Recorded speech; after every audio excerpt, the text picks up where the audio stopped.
You all, do you know that in Singapore, you can only buy a flat above 21 years old if you are married, or if you are single, only above 35 years old.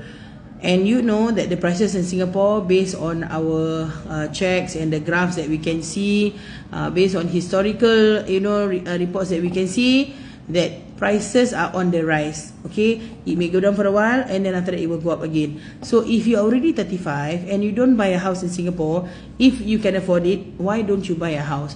You see, when you buy a house now, in the next 10 years, 20 years, the chances of you having a house which has higher value is very high. It's much higher compared to the price now. Or if you don't buy now, in future you want to buy 10 years later, the price may be much higher. Okay, so it's better if you have an asset. I'm talking about if you can afford it. If you cannot afford it, please don't beg and borrow or steal just to buy a house. That don't make sense. Okay, but if you can afford it, better buy a house now. Maybe you have parents now, you don't see the need to have a house now, but one day anything happen to your parents, where will you go?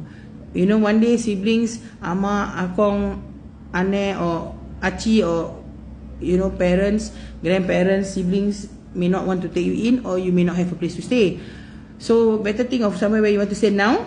Okay, by the time that you are old enough or they all don't have, you at least still have a place to stay. Alright, all the best to you.